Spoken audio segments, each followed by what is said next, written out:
नमस्कार, आदाब और सत श्री अकाल दोस्तों। मेरा नाम है उत्कर्ष मिश्रा और आप सभी का पॉलिटिकल साइंस अड्डा के इस यूट्यूब चैनल पर स्वागत है दोस्तों, आज हम लोग बहुत ही ज़्यादा मोस्ट इम्पॉर्टेंट क्वेश्चंस को डिस्कस करने वाले हैं। जो स्लाइड्स आएंगी आप उन सभी का स्क्रीनशॉट भी ले सकते हो। अगर आपको इस चैप्टर का नोट्स चाहिए तो इस चैप्टर का फर्स्ट पार्ट ज़रूर देखें और वहाँ के डिस्क्रिप्शन बॉक्स को आप चेक करें, वहाँ पे आपको नोट्स के लिंक मिल जाएगा। तो चलिए अब हम स्टार्ट करते हैं। अगर हम मूव करें अपने फर्स्ट क्वेश्चन की तरफ तो हमारा फर्स्ट क्वेश्चन ये कहता है which latitudinal line divides our country into two equal part. Latitudinal line आप लोगों को पता होगी। तो हाँ, जो ट्रॉपिक ऑफ कैंसर है वो डिवाइड करता है 23 डिग्री 30 मिनट्स नॉर्थ के अंदर। नेक्स्ट क्वेश्चन की तरफ मूव करें तो हमारा ये कहता है कि which narrow channel of sea separates India and Sri Lanka. यानी श्रीलंका और इंडिया को कौन सा नैरो चैनल सेपरेट करता है, तो उसका नाम है पाल्क स्ट्रेट। अगर आप लोग हिंदू हैं तो आप लोगों को ये पता होगा कि जो राम जी ने श्रीलंका जाने के लिए जो राम सेतु बनाया था उसी को ही पाल्क स्ट्रेट कहा जाता है, अगर आप लोग हिंदू माइथोलॉजी को जानते हो तो। नेक्स्ट क्वेश्चन की तरफ मूव करते हैं। वो कहता है from which place does the standard meridian of India pass. कि आखिर कौन सी उस जगह है जहाँ से स्टैंडर्ड मेरिडियन ऑफ हमारी जो गुजरती है। तो हम देखें उत्तर प्रदेश और मिर्ज़ापुर है जहाँ पे हमारे स्टैंडर्ड मेरिडियन को एकदम सेंटर में है, जिससे वो दो इक्वल पार्ट्स को इंडिया को डिवाइड कर देता है। लगभग दूरियां एकदम सेम रहती है, लेफ्ट साइड भी और राइट साइड भी। नेक्स्ट क्वेश्चन की तरफ मूव करें तो ये हमारा कहता है mention the latitudinal extent of India. यानी आपको जो लैटिट्यूडनल एक्सटेंट है उसको आपको बताना है। तो उसका जो एक्सटेंट है वो होता है 8 degree 4 minute north to 37 degree 6 minute north तक उसका लैटिट्यूडनल एक्सटेंट है। नेक्स्ट क्वेश्चन की तरफ मूव करें तो ये कहता है कि ऐसी which union territory of India is located in Arabian sea and bay of Bengal.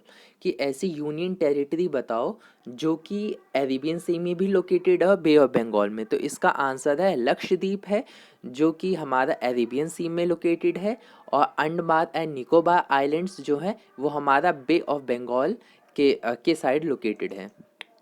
Next question जो कि लॉन्ग आता है वो क्वेश्चन कहता है mention the Indian state through which tropic of cancer passes. यानी बताइए कि जो हमारा जो ट्रॉपिक ऑफ कैंसर है वो कौन कौन स्टेट से होकर गुजरता है।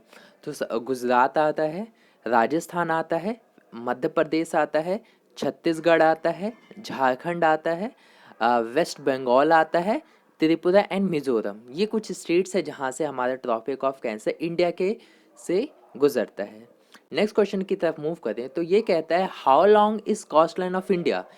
कि भाई हमारी जो टोटल कॉस्ट लाइन है वो कितनी है और उसके बेनिफिट्स क्या है। तो अगर हम कॉस्ट लाइन को देखें तो हमारा है 7516.6 किलोमीटर का हमारा टोटल कॉस्ट लाइन है।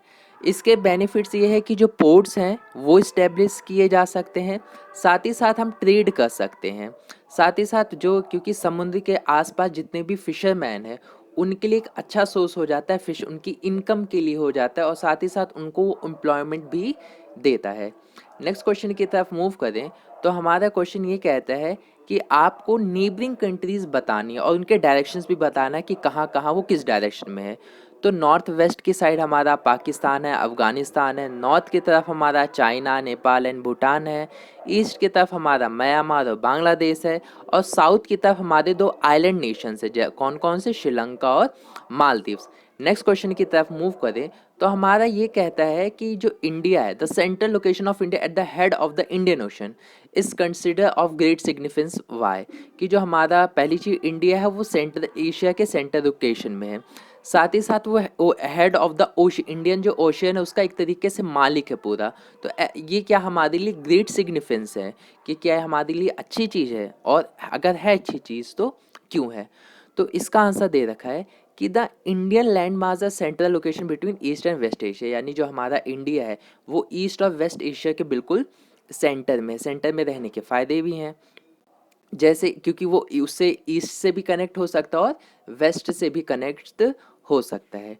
दूसरा पॉइंट कहता है the trans Indian ocean which connect the countries of Europe in the west, हमारे वेस्ट में यूरोप को कवर करता है, ईस्ट की एशिया को कवर करता है, और जिससे हम ट्रेड करने में हमारे लिए बहुत ही ज़्यादा हेल्पफुल होता है। क्योंकि आप लोगों को बता दूं कि हर कंट्री जितना ज़्यादा, जो कंट्री जितना ज़्यादा ट्रेड करेगी, जितना ज़्यादा कंट्री से ट्रेड करेगी, उस कंट्रीज़ को इन फ्यूचर डेवलप होना, उसको उसकी इकोनॉमिक ग्रोथ होने के लिए बहुत ही ज़्यादा सिग्निफिकेंस है, उसके लिए बहुत ही ज़्यादा एक तरीके से कह ले इम्पॉर्टेंट है उसके लिए। नेक्स्ट क्वेश्चन की तरफ नेक्स्ट पॉइंट की तरफ मूव करें तो ये कहता है कि the long cost line is economically beneficial for India, और इसकी वजह से हमें बहुत ही ज़्यादा इकोनॉमिकली बेनिफिशियल, क्योंकि ट्रेड होगा तो हमारी इकोनॉमी भी जाहिर से ज़्यादा बढ़ेगी। फोर्थ पॉइंट ये कहता है कि India is having a eminent position in the Indian ocean which justify the naming of ocean after, क्योंकि जो इंडियन है, इंडिया के जो अगर हम देखें तो इंडिया के पास एक ओशन है जिसका नाम हमारे ही देश के नाम पे पड़ गया है, उसका नाम रख दिया गया है इंडियन ओशन। ये इंडियन, उस ओशन का नाम इंडियन ओशन इसी वजह से रखा गया क्योंकि हमारी जो लोकेशन है वो बहुत ही ज़्यादा स्ट्रेटेजिक है, एक बहुत ही यूनिक लोकेशन है, इसी वजह से उस ओशन का नाम इंडियन ओशन रख दिया गया है। उम्मीद करता हूँ आप लोगों को वीडियो अच्छी लगी होगी। डिस्क्रिप्शन बॉक्स में मेरा इंस्टाग्राम और फेसबुक का लिंक है, आप उसे वहाँ पे जाके चेक कर सकते हैं। साथ ही साथ और भी चैप्टर्स के मैंने वीडियो बना रखी है, उनको ज़रूर देखिए, और मैं कोई गारंटी है कि आपको थोड़ा बहुत ही हेल्प ज़रूर करेंगे। अगर इतने में से आपका 4-5 क्वेश्चन भी आपने याद कर लिया तो आपके लिए बहुत ही ज़्यादा बेनिफिट है। अगर आपका एग्ज़ाम इन सभी में से एग्ज़ाम में से 2 ही क्वेश्चन आ गए तो आपका यहाँ आना वेस्ट नहीं हुआ, ये याद रखिए। तो मिलते हैं आपसे नेक्स्ट वीडियो में, तब तक के लिए।